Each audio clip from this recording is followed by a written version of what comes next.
കോഴിക്കോട് നഗരത്തെ നടുക്കിയ തീപിടുത്തത്തിൽ വിശദമായ അന്വേഷണത്തിലേക്ക് കടക്കാൻ ഒരുങ്ങുകയാണ് വിവിധ വകുപ്പുകളായി. ജില്ലാ കളക്ടറും കോർപ്പറേഷനും അന്വേഷണം നടത്തും. ചീഫ് സെക്രട്ടറി കളക്ടറോട് റിപ്പോർട്ട് തേടിയിട്ടുണ്ട്. ഈ കെട്ടിടത്തിൽ വിവിധ വകുപ്പുകളുടെ പരിശോധനയും ഇന്ന് നടക്കുന്നുണ്ട്. പ്രധാനമായിട്ടും ഒരു വലിയ വീഴ്ച ഇതിനകത്തുണ്ടായിട്ടുണ്ടോ എന്നുള്ളൊരു ചോദ്യം ബാക്കി നിൽക്കുകയാണ്. പണ്ട് മിഠായി തെരുവിലുണ്ടായ തീപിടുത്ത പോലെ തന്നെ ആ തരത്തിലുള്ളൊരു സുരക്ഷാ വീഴ്ച ഉണ്ടായിട്ടുണ്ടോ എന്ന തരത്തിലുള്ള ചോദ്യങ്ങളും വിലയിരുത്തലുകളും ഒക്കെ ഉയർന്ന സാഹചര്യം കൂടിയാണ്. കെട്ടിട പരിപാലന ചട്ടം പാലിച്ചിട്ടില്ല, അത് തീപിടുത്തത്തിന് കാരണമായി എന്നുള്ള കൃത്യമായ നിഗമനത്തിലേക്ക് കാര്യങ്ങൾ എത്തുന്നു. ഇതിൽ ഒന്നും രണ്ടുമല്ല 75 കോടി രൂപയുടെ നഷ്ടമുണ്ടായിട്ടുള്ള പ്രാഥമിക കണക്കും വരുന്നു. സമഗ്രമായ അന്വേഷണം നടത്തും. ഇതാരുടെ ഭാഗത്ത് നിന്ന് വീഴ്ചയുണ്ടായാലും നടപടിയെടുക്കുമെന്ന് മന്ത്രി AK ശശീന്ദ്രൻ അല്പം മുൻപ് പ്രതികരിച്ചിരുന്നു. അതിലേക്ക് ചീഫ് സെക്രട്ടറി ജില്ലാ കളക്ടറോട് അടിയന്തരമായ റിപ്പോർട്ട് നൽകാൻ വേണ്ടി ആവശ്യപ്പെട്ടിട്ടുണ്ട്.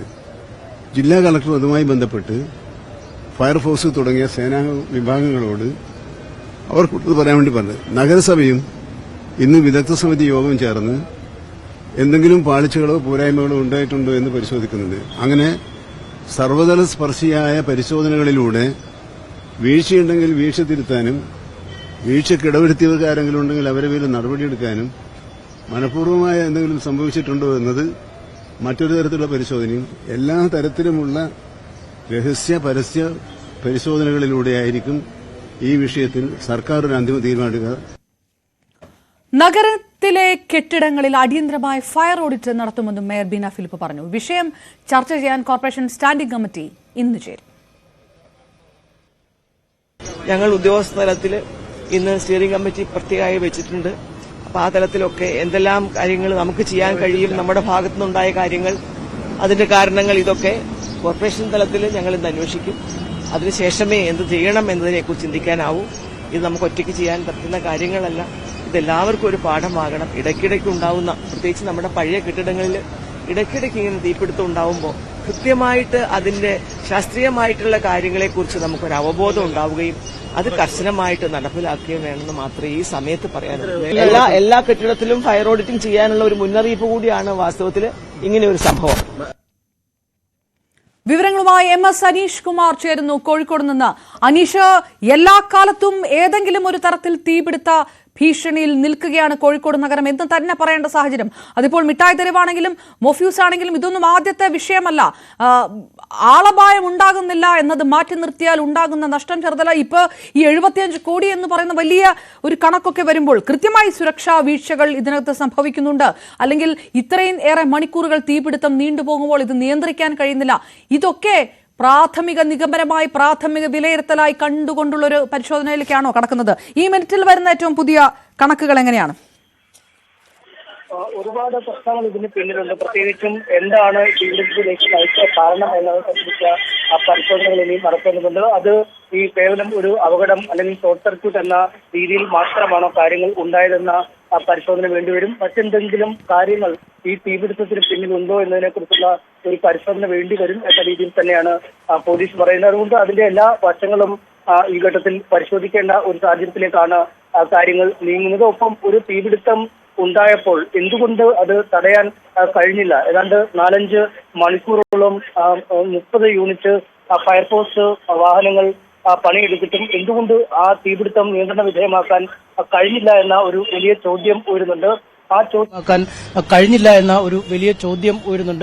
ആ ചോദ്യത്തിനൊരു ഉത്തരം അധികൃതർക്ക് നൽകേണ്ടി വരും. ആദ്യ മണിക്കൂറുകളിൽ വലിയ കാലതാമസം ഈ വാഹനങ്ങൾ എത്താൻ അടക്കം ഉണ്ടായിരുന്നു. വാഹനങ്ങൾ എത്തി ആദ്യ ഘട്ടത്തിൽ വെള്ളം തീർന്നു പോകുന്നു, പിന്നീട് വീണ്ടും വാഹനം എത്തുന്നു. ഒപ്പം വിമാനത്താവളത്തിൽ നിന്നുമുള്ള ആധുനിക സംവിധാനങ്ങളുള്ള വാഹനം എത്താൻ പിന്നെയും സമയമെടുക്കേണ്ടി വരുന്നു. അത്തരത്തിൽ ഈ തീപിടുത്തം ഉണ്ടായ ശേഷം അത് ഇത്ര പെട്ടെന്ന് പ്രവർത്തിക്കാൻ കഴിയാതെ വന്നത് എന്തുകൊണ്ടാണെന്നുള്ള ചോദ്യം ഉയരുന്നുണ്ട്. മലബാറിലെ ഏറ്റവും പ്രധാനപ്പെട്ട വാണിജ്യ കേന്ദ്രമാണ്. ആ വാണിജ്യ കേന്ദ്രത്തിൽ തന്നെ, കോഴിക്കോട് നഗരത്തിൽ തന്നെ ഏറ്റവും പ്രധാനപ്പെട്ട ഇടമാണ് മൊഫ്യൂസിൽ ബസ് സ്റ്റാൻഡ്. അത്തരമൊരു ഇടത്തുണ്ടായ തീപിടുത്തം എന്തുകൊണ്ട് നിയന്ത്രണ വിധേയമാക്കാൻ ഇത്രയധികം കാലതാമസം വന്നു എന്ന ചോദ്യം തന്നെയാണ് ഏറ്റവും പ്രസക്തമായി വരുന്നത്. എന്തായാലും ഇക്കാര്യങ്ങളിലൊക്കെയുള്ള സംബന്ധിച്ചുള്ള ഒരു വിശദീകരണം വരും മണിക്കൂറുകളിൽ ഉണ്ടാവും. കോർപ്പറേഷൻ അധികൃതർക്ക് ഇക്കാര്യത്തിൽ എത്ര വലിയ വീഴ്ചയുണ്ടായിട്ടുണ്ട്. പ്രത്യേകിച്ചും ഈ കോർപ്പറേഷന്റെ ഉടമസ്ഥയിലുള്ള ഒരു കെട്ടിടമാണ് ഇത്. ആ കെട്ടിടത്തിന്റെ മുകൾ നില ഏതാണ്ട് പൂർണ്ണമായി തന്നെ കച്ചവടക്കാരൻ അടച്ചു കെട്ടി എടുത്തേക്കുന്ന ഒരു സാഹചര്യത്തിലേക്ക് കാര്യങ്ങൾ നീങ്ങുന്നുണ്ട്. അത്തരം നിയമാനുസൃതമായ ആണോ ഇക്കാര്യങ്ങൾ ചെയ്ത് നഗരസഭയുടെ എന്തെങ്കിലും അനുമതി ഇക്കാര്യത്തിൽ ഉണ്ടായിരുന്നോ? താഴത്തെ നിലയിലെ പോലെ തന്നെ സുഗമമായി മുകളിലൂടെയും ആളുകൾക്ക് യാത്ര ചെയ്യാൻ അല്ലെങ്കിൽ അതിൽ നടന്നു പോകാനൊക്കെയുള്ള സൗകര്യം ഉള്ള ഒരു വരാന്തയൊക്കെയുള്ള സ്ഥലമാണ്. പക്ഷേ അവിടെ അടക്കം കെട്ടിയടച്ചാണ് ഈ കച്ചവടം നടത്തിക്കൊണ്ടിരിക്കുന്നത്. അതുകൊണ്ട് തന്നെ ഈ തീപിടുത്തം നടന്നപ്പോൾ അകത്തേക്ക് വെള്ളം പമ്പ് ചെയ്യാൻ പോലും അധികൃതർക്ക് കഴിയാത്ത ഒരു സാഹചര്യം ഉണ്ടാവുകയും ചെയ്തു. എന്തായാലും ഇതടക്കമുള്ള സകല കാര്യങ്ങളെക്കുറിച്ചുമുള്ള അന്വേഷണം അനിവാര്യമാകുന്നു. അത് സമഗ്രമായി തന്നെ നടത്തും എന്നാണ് അധികൃതർ വ്യക്തമാക്കുന്നത്. ഇതിൽ ഏത് തരത്തിലുള്ള വീഴ്ചയാണ് ഉണ്ടായത്, തീപിടുത്തത്തിലേക്ക് നയിച്ച സാഹചര്യം, തീപിടുത്തമുണ്ടായ ശേഷം അത് നിയന്ത്രിക്കാൻ കഴിയാതെ വന്നത് എന്തുകൊണ്ട് എന്നീ കാര്യങ്ങളെക്കുറിച്ചൊക്കെ ഉള്ള ഒരു പരിശോധന കൃത്യമായി തന്നെ വേണ്ടിവരുന്ന ഒരു സാഹചര്യത്തിലേക്കാണ് കാര്യങ്ങൾ നീങ്ങുന്നത്.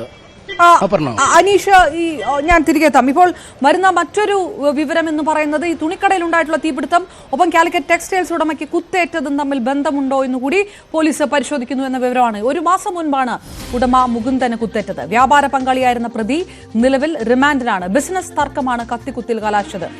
അനീഷ്, ഈ വിഷയവും അന്വേഷണത്തിൽ നിൽക്കുന്നു. പക്ഷേ തീപിടുത്തവുമായി അത്തരത്തിൽ ഒരു കൂട്ടിക്കെട്ടൽ ഉണ്ടോ? പോലീസ് ഈ മിനിറ്റിൽ അങ്ങനെ കരുതുന്നുണ്ടോ?